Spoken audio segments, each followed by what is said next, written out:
Chapter 9 of It's a Dangerous Business Going Out Your Door. The morning light cut slowly into the room where the three equestrian ponies slept. Verity and Rainbow Dash were clustered together, the former's wings stretched over the ladder. Albrecht slept next to Rainbow Dash, but at a steeper angle, evidently a latecomer to the circular bed. A distant scent wafted through their nostrils, stirring for a slumber. Bong! The great crashing sound pulsated through the air, bringing the oar-reserve pony fully awake. She yawned. She had been up last night, but she was feeling well rested. It was nice to sleep on a bed after so many nights on the ground. Ugh! Rarity muttered, her blue eyes creaking open. What is that? Boom! I think that's our cue to wake up, Albrecht said. She rose to her hostess' threats, flexing her back and cracking her neck. She nudged Sleepy Dazzler a hoof. Rainbow, get up! Reckon the ain't gonna wait for us to play our breakfast. Just a few more minutes, Dash mumbled. Bong! No Rainbow, now! Albrecht said. You're gonna miss breakfast. Breakfast! Dash snapped her head up. Let's go, I'm starving! She blasted out to Beth and went through the door in Rainbow Streak. A few seconds later, she flashed back to the doorway. Sorry, you girls coming? Albrecht put out her head. Yep. The three of them left their room and joined the countless stale ponies trotting through the hallway. They were out in a bed and were bathed in the light from the great circular window that fronted Grayswald. Descending the ramp, they made their way to the hall. When they reached the entrance to the mess hall, they found Shieldmane waiting for them. Did you sleep, lad? She asked them lightly. Oh, yeah, Rainbow Dash said. It was very nice to sleep on a bed again, Verity said. I noticed you turned in late, Shieldmane said to Applejack. What were you up to? Applejack smiled. Just immersing myself in your culture. Shieldmane twisted her head at this. Green eyes met Applejack's own green gaze. All right, she eventually said. Come on, breakfast is ready, and we must eat quickly. The captain will want us to make an early start. I hope you got no sleep, Applejack thought. Ashdale had spent hours the previous night teaching her to stand firm. It had been difficult at first, but by the time they both agreed to stop, she was able to withstand an assault 7 times out of 10. As they worked, they had talked. She'd done most of it. Tell me about her family, Sweet Apple Acres, Ponyville, her friends. He responded with information about Glidedale, including some of the early history and administration of the kingdom. He even talked a little about Lord Hammerhoof, though he'd been very reluctant to discuss his childhood. She had actually gotten him to smile a few times, not the dour smiles he had habitually gave, but real, warm smiles. Seeing them had made her happy. So relentlessly grim. Into the kids and Karen, Shieldmane and Raptor Hoof. What's for breakfast, Kid Cauldron? Porridge! The lanky white pony exclaimed brightly, with oats and cinnamon. He then leaned forward across the counter. Raising her eyebrows, Shieldmane leaned in as well. Ah, dearest, I hate to say this, but you saw it again last night. Oh! The grandmother fighting her ears. I'm sorry. I still have to go to the bank again. Did I keep you up? Just a little, Kid Cauldron said. What's important is you got rest. You're the one who'll need it. Come see me before you leave, all right? Of course, Shieldmane said. The two ponies nuzzled each other warmly. See you later. When she got down from the counter and turned around, she saw the three close-seen ponies gaping at her. What? Your husband is the cook, Verity asked, surprised. She bobbed her head from side to side. What can I say? I'm married to first cooking. No thought, and I love you. She trotted back to the food line. And with some surprised glances at each other, the three friends followed suit. Regarding your family again, Verity says as he moved through the line. Where is your daughter? I just would love to meet her. She's in Stockholm with the other foes, Shieldmane said. It's the safest place for them while the Kamungas are running. I must admit, she said gently, I almost half dislike you three for showing up. Without your excuse to send us to Stockholm, I wouldn't have been able to see her for another 2 weeks. It's our pleasure, Rainbow Dash cried. Then she Shieldmane with the side of her hoof. Happy you dropped in. Just wish it were under better circumstances. Indeed, Shieldmane said. Indeed, Shieldmane said. Green eyes wavered. For it's worth, I believe you all. I think you really are here to help your friend. That's real big of you to say, Sugar Cube, Applejack said. Would you mind telling Lord Hammerhoof that when we meet him? Shieldmane's ears flying against her head. I wouldn't presume to correct my lord. He has made the rules and we must abide by them. Even if those rules will do my offend, Rarity asked. Shield Maiden shifted her gaze away from Rarity. Shield Maiden! Kid Calder's voice made her turn back to the front. She was at the head of the line, right in front of the counter. Sorry, she said gently. She took her tray in her mouth. Rarity, Applejack, and Rainbow's ass received their trays behind her. Maiden! A voice called out as stood in front of the tables. Come something else, Maiden! It came from a table not far from them, where 4 Dale ponies were seated. Rainbow Dash recognized Sharp Shout and Bird's Beak, along with 2 more colts, another black one and a white one. Shieldmaiden glanced instantly back to the 3 travelers. It's okay, Bird's Beak said. Bring to your questions. They could come too. Do you mind? Shieldmaiden asked them. Of course we don't, Applejack said. I was happy to meet you folks. Smiling, Shieldmaiden turned over to the Earth Ponies, questioning ponies in tow. I hope your ponies are eating hearty, she said as she sat down. Gamungas are swarming all around us. I heard at least 2 herds in the night. I heard 3, Sarson said. He stuck his nose in a bowl and followed one of Paula's. Odds are good. We'll have at least 1 encounter on the way to Stockholm. We are terribly sorry for inconveniencing you all like this, Rarity said. She looked at her tray and only saw the stone bowl. She wore her sign was expressing. I suppose you don't have spoons here either. What's a spoon? Rarity sighed. A horn shimmered, and the porridge levitated from the bowl in a giant, roughly spherical clump. She broke off a piece and sunk it into her mouth, but she chewed it carefully. She did this a few more times before she noticed that the Dale ponies were staring at her. Is something wrong? She asked politely. Is that what unicorns use their magic for in Equestria? The White Coat asked her, to pick things up. I suppose it's the most common thing, the White Unicorn admitted, though it's certainly not the only thing. What else can you do? Bird's-Beak asked. I heard unicorns could disappear and reappear in a different place, the other black pony said. Oh, yes. That's called teleportation, Rarity said, ears flattened. I'm afraid I can't do that. Oh, you should really meet my friend Twilight Spark. She's an amazing sorceress. So, what can you do? This, obviously, Rarity said, dropping the porridge slowly back to her bowl. I can also use my magic to hunt for precious gems buried in the ground.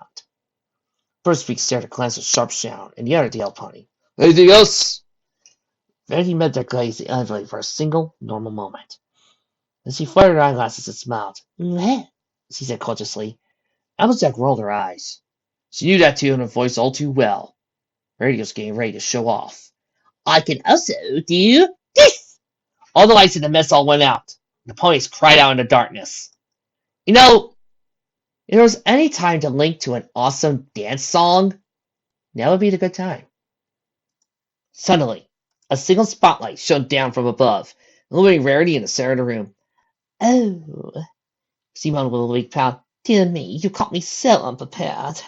So much attention, and I've got nothing to wear. She smiled again. Let me slip into something more appropriate. Black waves helixed around her body, spinning and fusing together until they became a black evening gown, trimmed with sequins and bunching low-cut shoulders. You know, I just realized this would be a great place for my bestest suit.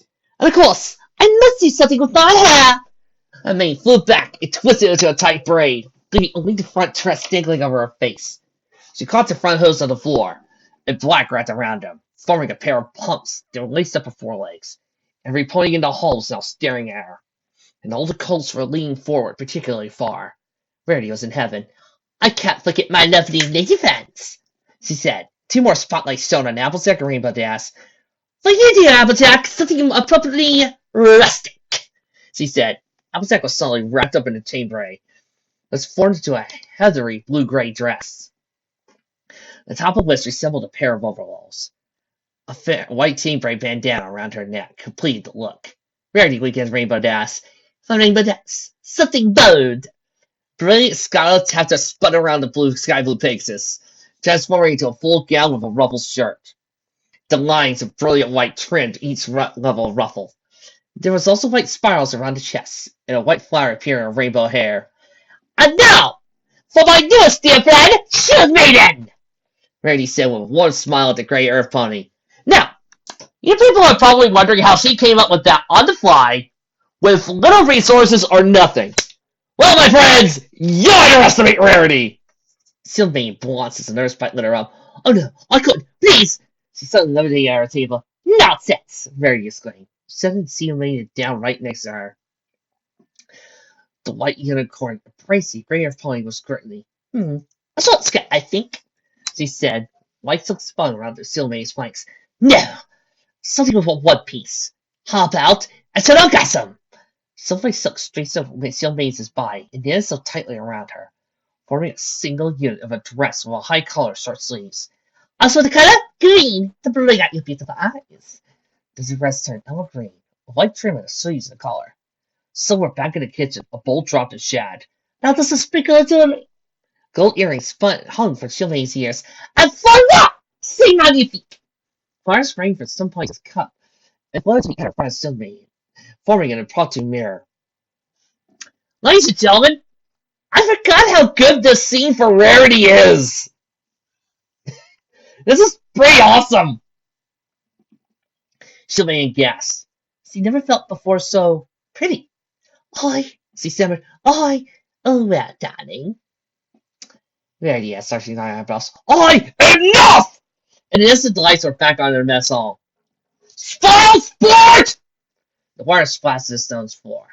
Dresses, shoes, and jewelry instantly vanished. Jack was a surprise. Rarity was not a powerful enough magician to actually make clothing appear out of thin air. Are you sure? Everything was between an illusion, albeit a very realistic one. As Jill stood in the mess hall, looking particularly stern, he tried between the tables, which had grown deathly silent. He stopped to glare at Rarity. The white unicorn responded by flinching, though she tried to be brave. He glanced around the assembled ponies. Dear God, I'll let you armed and armored and ready to ride at the doors of Graceful in 20 minutes, on the double! He glanced at Sylvain. That includes you, Lieutenant. Sylvain met his eyes evenly. Yes, Captain. And you. Glanced for Rarity, the Rainbow Dash, and Applejack. Arm yourselves with what you've provided in the armory last night. Meet me outside. We can't afford any further delay. He turned abruptly, trotting out the mess hall. Rarity turned to Sylvain. I'm so sorry, Sylvain, she said. I didn't mean to get you into trouble. Sylvain shook her head. The captain is merely tense, she remarked. Journeying to Stockholm through land thick with among us would be an adventure, she said tentatively. Yes, that might be the best way to put it. Rainbow swallowed. So it's gonna be dangerous. Yes, it is, right? Don't worry, you're with us, Sylvain said. The dear god of the Eastern Quarter is, I think, the finest contingent of fighting ponies this side of Dragonridge Mountains. You're very good also getting a Stockholm alive. I think I'll see you at the doors. She hastily ran off. The three equestrian ponies exchanged nervous glances. This is going to be unpleasant, isn't it? Rarity said with a sigh. Well, we can do it! Dad said with a stomp of her hoof. You heard, Shieldman. We got the best of the best with us. And we're not that lame, either.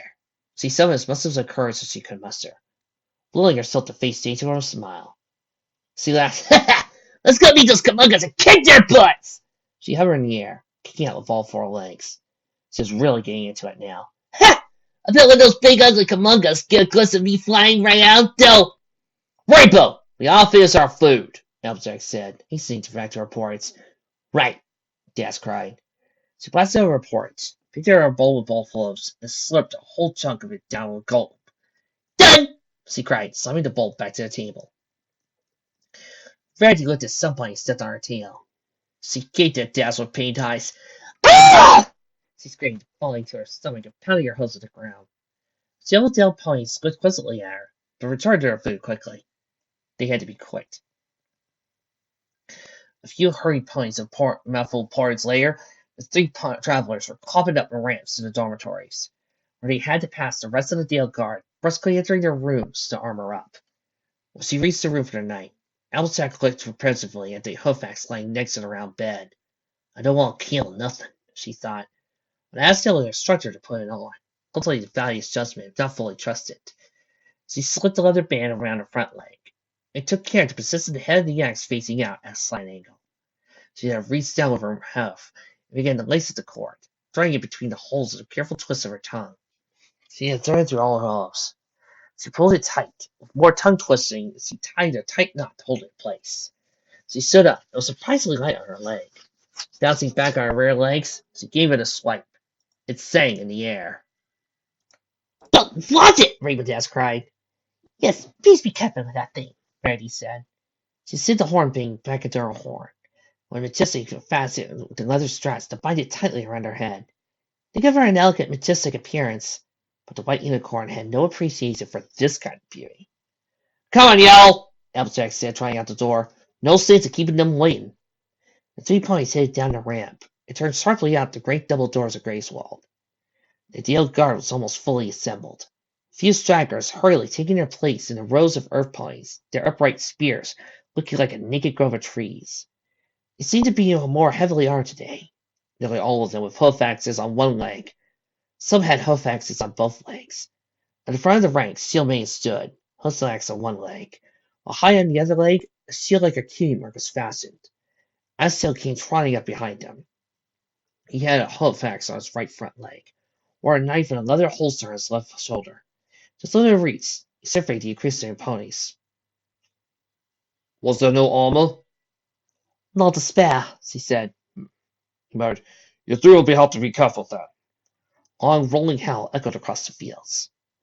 The dark red earth pony grimaced. "Very careful." He trotted forward, toward the ramp to the gates. "Griswold Guard!" he yelled. "The muscle of the east and box for Stockholm to seek audience with the Lord of Dale. Griswold remains retired for judgment and arbitration. You are to use your own discretion in opening and closing the gates of Griswold as a dangerous safety shift. Open the gates!" The two ponies removed the thick wooden logs, barring the heavy gates, and began to push them open. Applejack, Rarity, and Rainbow Dash took their places beside Steelmane. Estelle trotted back to the century of ponies and stood at Steelmane's side. Before them the gates groaned open, filling the fields, gleaming golden in the rising sun.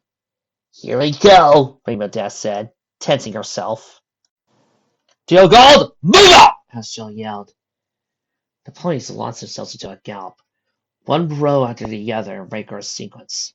They powered down the ramp and out into the fields, while Estelle and Steelman backed hard to the left. The ponies curved around the corner of Grayswald, galloping past the foundation and pointing themselves due west.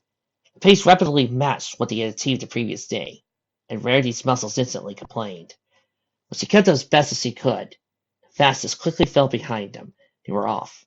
Applejack looked over her shoulder. Grayswald was already a small spot in the horizon. Rarity's muscles only hurt more as she traveled further. She forced herself to push on, wanting to travel through what she knew was dangerous territory as quickly as possible. The news about the Kamungas had put on their journey on across Glidedale in a certain new light. Even if they could convince Lord Hammerhoof to let them pass through his kingdom, would it be safe? She doubted very much that he would give them an escort. What she had learned of him did not paint him as a terrible sort. Applejack had told Rarity and Rainbow Dash what Aztale had told her about Kamungas. It was enough to give Rarity a new round of dreams the previous night, and were decidedly unpleasant. My dreams keep getting more vivid, too, she thought. For the first time it occurred to her that perhaps her magic was seeping into her subconscious. Unicorns did not typically dream prophetic dreams. Instead, seeing the future was not standard magic at all. Fortune-telling was superstition, and scrying was folk magic. But newspaper clippings of family stories, and even scholarly medical journals, were filled with records of unicorns, affected by magical influences that resulted in glimpses in the future. Yet, she had dreamed nothing that resembled what they were facing now. Perhaps she needed an interpreter. She wished the Cora was here, or even Twilight, so she knew the Lavender Unicorn would scold her for putting any stock in prophecies. The golden fields rushed past them as they traveled, the sun pursuing its course across the sky. Presently, Asriel called, "Dear God, what?" The ranks slowed to a trot. Before he cried again, "Here!" They stopped. "Stop down," he said to his soldier, looking back at the Dale pony, swiveled his ears around. "Nothing yet, Captain," he said. "Dear God, you have 20 minutes! March!" The Earth ponies immediately broke ranks, but they did not lose their organization. They began splitting off into groups of 3 and 4, roaming away from their captain, and lowering their heads to nip at the grass growing beneath their hooves. Aztale turned to the 3 equestrian ponies.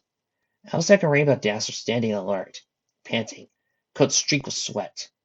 Verity had collapsed to the ground, blade on her horn resting to the earth as she lay down on her head. She swallowed a sapphire blue eye at him. "Oh, do forgive me, sir," she murmured, struggling to her feet. "Take this opportunity to eat," Ashdale told him. "We won't be stopping again until we reach Stockholm." He turned away from him and began to walk with his head low, sniffing at the ground as he slowly moved along. Elsa guessed their friends. They followed after the dark red earth pony. "What's he looking for?" she asked. "I thought there would be a plot of coats somewhere here," he said without looking up. "I hope some of them might be ready to eat. Though if there's not enough for the whole guard, I won't bother." Applejack shook her head. "Still can't rightly figure out how y'all farm without constant tending to crops," she admitted. "I told you, the crops we grow are partly wild," Ashdale responded. "Don't need the attention that your crops in Ponyville need. Just some rain now and then, and some organization by whatever Dale pony happens to stumble upon them." "So, whoever finds them, farms them?" "There's multiple duty to the kingdom," he said, raising his hand, looking at her. "Every pony a farmer, every pony a builder, every pony a teacher. The guard is the only specialized part of our society." Rosa Pony shook her head. "Well, it means y'all don't get as much done. I had to take turns doing every job in Ponyville. I won't be good at any of them." "You'd be surprised at how proficient a pony can get," he said. "Besides, it preserves our freedom." "I thought this was all because of Comungus," Applejack said. "Most of it is," he told her. "But even if we could settle down and specialize in the jobs, I do not believe I would want to. As we live now, ponies are free to roam the land. They are at home in whatever fastness or patch of grass they lay their heads in. They can travel anywhere they like without fear of trespassing, and they are provided for without any need to assign them a job or tie them to a salary." He slowly smiled. "I think it's how ponies are meant to live." Elzette blinked her green eyes. "I don't agree," she said. "Sure sounds like ponies how he used to live. I bet that says things like we're in Equestria before we got real settled. But that's just 'cause how things started don't mean things are supposed to be. A little progress is good." "But when you move forward, you have to leave something behind," he said. "That's the way it works, right? We pursue our way of life because changing it would mean the loss of the thing we chose." Elzette smiled. "You sound like Rainbow the other day. All this talk of freedom. But how safe is it? What about your foals? How do you bring them up?" "Our foals are educated as they need to be," Estelle said. "We teach them how to speak, figure, how to tend crops, and maintain borders. When the Comungo running is finished for the year, the wise old ones among us will lead the troops of sons and daughters from one end of Glidedale to the other, teaching as they go. Our foals learn with their minds as they learn with their legs, and they know what they need to in union with the land when they need to know it." Elzette pondered his words. So they had a kind of school after all, but it didn't seem very complete. Nothing like what Applebloom got at school in Ponyville. For some things, they didn't need that level of schooling in Glidedale, because Glidedale didn't seem to have jobs, or money, or any of the social framework she was used to in Equestria. It was so different. I was somewhere the ponies themselves were. I guess I could see some advantages, she admitted, surprising herself. Could she? Estelle gave her a smile. "Oh, you can't." He stepped closer. "Like what?" She grinned. "Well, y'all seem to be very brave," she said. "Real commonsensical, too. And loyal. Y'all seem real loyal." "We value all of those things," the dark red earth pony said. "You do too, it would seem." "I do," Applejack said. "Well, Equestria would come by our own way." "In the Glidedale, we have our own ways." Applejack chuckled. "Guess neither way is too bad." A howl burst through the air, very close. Estelle and Applejack whipped their heads around. "Too close," the dark red earth pony growled. "Yo, go! Assemble!" The ponies quickly conversed. Another howl rang across the fields. "So! Estelle barked. "For the south, 4 miles, and closing," Subson said. "They're coming for us." A ripple of fear planted through the Dale pony's eyes. Rarity's eyes went wide, facing the prospect of meeting the terrible creatures from which he had heard. "Dear God!" Estelle barked, snapping at attention. "Battle formation! Base guard, mid guard, vanguard! Form up for some persistence! Due stop!" He turned to Shield Maiden. "Lieutenant, plant the flag!" Shield Maiden reached into the back of her armor and yanked a rolled out flag in a hidden crevice. It was triangular, dark red background spreading golden grass. One of the scattered earth ponies had mounted 2 spears on its armor. The gray earth pony took one, stuck in the ground. Reached up with her mouth, it slid the flag down the shaft, where it immediately began to flutter. A sharp wind was picking up, filling the grass and the pony's mane. Still made it work, the guard broke up again. This time splitting into large waves, it began to advance to the south. Rainbow Dash felt an itch deep in her bones. You wanted action, she told herself. Here it is! She willed herself not to be afraid. Willed herself not to think that no creature in the world could withstand the full force of Rainbow Dash! She pawed the ground with her hoof. You three, Estelle called to him. The guard forms 3 waves in the face of a Kamunga attack. Base guard will stay around the flag and protect our position, keep us from retreating.